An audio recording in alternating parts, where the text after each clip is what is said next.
Brought to you by Sensodyne K। अभी लेके आए सेंसोडेंट के। टूथ का करंट गॉन तो लाइफ का करंट ऑन। चंडीगढ़ मेयर चुनाव में हुई कथित धांधली के मामले में आम आदमी पार्टी और कांग्रेस की तरफ से दायर याचिका पर 19 फरवरी को सुप्रीम कोर्ट में सुनवाई हुई। कोर्ट के सामने रिटर्निंग ऑफिसर अनिल मसीह ने स्वीकार किया कि उन्होंने बैलेट पेपर पर क्रॉस मार्क किया था ताकि एक निशानी बन सके। मसीह ने बताया कि उन्होंने 8 बैलेट पेपर पर ऐसे निशान बनाए। सुप्रीम कोर्ट ने आरोप को जमकर फटकार लगाई, कहा कि इन पर आरोप तय करके कार्रवाई की जाए। साथ ही पंजाब हरियाणा हाई कोर्ट को निर्देश दिए कि इस चुनाव से जुड़े सभी कागज पत्र सुप्रीम कोर्ट के समक्ष रखे जाएं। सुप्रीम कोर्ट ने सभी बैलेट पेपर मंगवा लिए हैं। अब इससे पहले 5 फरवरी को भी इस कथित धांधली के मामले में सुनवाई करते हुए सुप्रीम कोर्ट ने प्रिसाइडिंग ऑफिसर को कड़ी फटकार लगाई थी।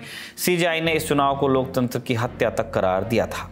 वहीं 18 फरवरी की रात चंडीगढ़ के मेयर मनोज सोनकर ने नैतिक आधार पर पद से इस्तीफा दे दिया है। इसी दिन आम आदमी पार्टी के 3 पार्षद यानी कि पूनम देवी, नेहा मुसावट और गुरचरण काला भी बीजेपी में शामिल हो गए।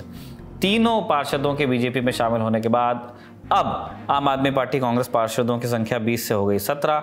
इसमें आम आदमी के 10 और कांग्रेस के 7 पार्षद हैं। दूसरी तरफ बीजेपी ने चुनाव में 14 वोट हासिल किए थे।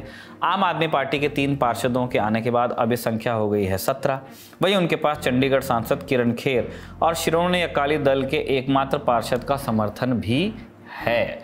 इस तरह बीजेपी के खाते में अब 19 वोट हो गए हैं। बता दें कि चंडीगढ़ नगर निगम में कुल 35 पार्षद हैं, जबकि एक सांसद के वोट के बाद 36 वोट हो जाते हैं। इस तरह बहुमत का आंकड़ा भी 19 ही है। ऐसे में अब दोबारा मेयर चुनाव होते हैं तो बीजेपी के पास स्पष्ट बहुमत हो सकता है। हम हो सकता है इसलिए बोल रहे हैं क्योंकि इससे पहले जिनके पास था उनका भी नहीं साबित हो पाया था। अगली सुर्खी में रुक करते हैं यूपी के संभल का।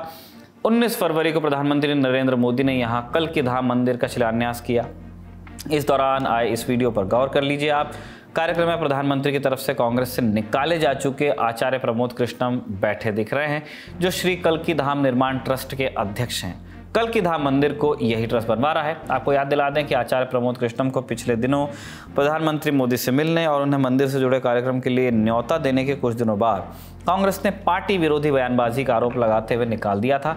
आज मंदिर के शिलान्यास के बाद पीएम मोदी ने अपने संबोधन में आचार्य प्रमोद कृष्णम का जिक्र तो किया ही, साथ में इशारों में इलेक्टोरल बॉन्ड की बात भी वो ले आए। आप सुन लीजिए। प्रमोद जी, अच्छा हुआ कुछ दिया नहीं, वरना जमाना ऐसा बदल गया है कि अगर आज के युग में सुदामा श्री कृष्ण को एक पोटली में चावल देते, वीडियो निकल आती, सुप्रीम कोर्ट में पीआई हो जाती और जजमेंट आता कि भगवान कृष्ण को भ्रष्टाचार में कुछ दिया गया और भगवान कृष्ण भ्रष्टाचार कर रहे थे। ये इस वक्त में हम जुगर रहे और इसे अच्छा है कि आपने भावना प्रकट की और कुछ दिया नहीं। ये था आज का दी ललन टॉप शो। अगले एपिसोड में आपसे मुलाकात होगी, ऐसी कामना के साथ विदा लेते हैं। शुक्रिया, शुभ रात्रि।